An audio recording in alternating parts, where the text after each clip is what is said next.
Our planet was born in fire, then grew with disaster.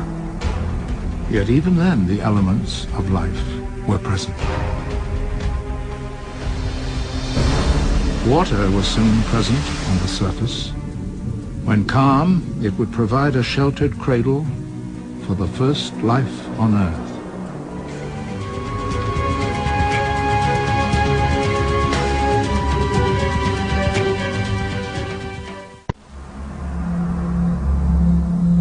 Four and a half billion years ago, the Earth was a very different world.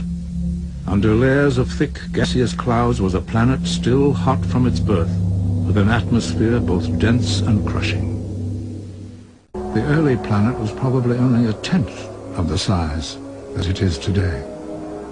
But it was to grow, and that chance and violent growth would prove crucial to life's history and to what we are today. The early solar system was far more crowded than now. Where today the four inner planets orbit, 4.5 billion years ago were scores of smaller planets orbiting the sun.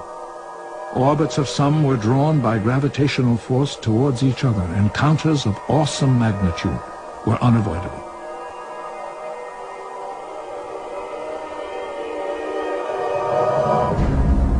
The force and heat of those collisions melted the rock, but gravity would hold the two together and then weld them into one. With each collision, the planet would grow larger.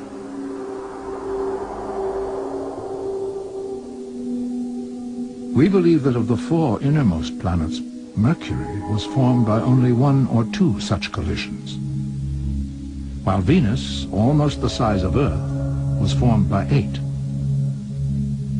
Mars may have escaped any collisions. But Earth grew largest, perhaps from as many as 10 impacts.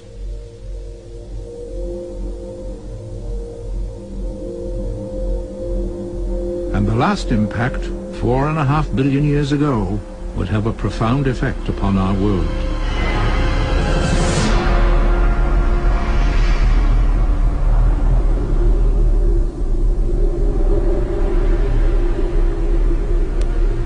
The giant body crashed into the center of the planet and gave Earth its iron core.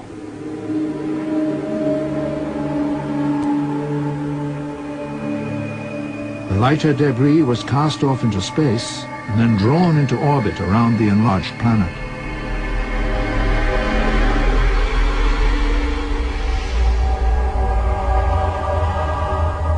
For some millions of years, the Earth had rings like the planet Saturn. Smaller collisions continued, and from that debris was born our moon.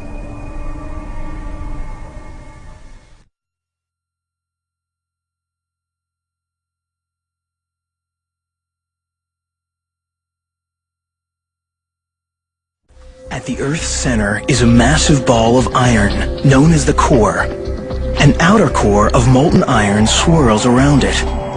Next is the mantle, slow-moving, hot rock, 1,800 miles thick. In contrast, the crust, the part we live on, is thin. In fact, it's broken into pieces called plates. 4.6 billion years ago, a continual rain of meteorites pounded the molten Earth.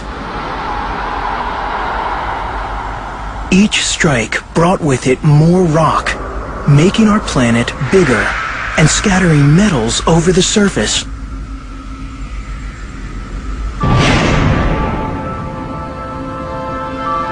Then, a giant asteroid struck.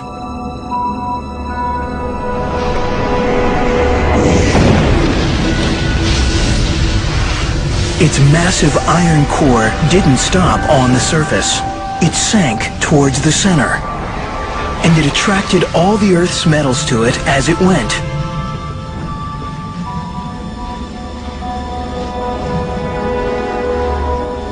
The asteroid's lighter, rocky debris went spinning around the Earth. The fragments were drawn together by gravity. Within a year, they formed our moon.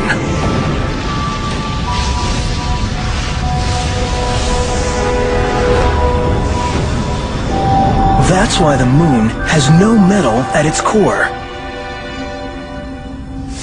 And it's why metal is rare in the Earth's crust. It arrived much later, in meteorites from outer space. If we want much more metal, we must go to the Earth's core. It's made mostly of iron and nickel, but 1% is gold. That may not sound like much, but the core is so vast that its gold could cover all the land on Earth, knee-deep.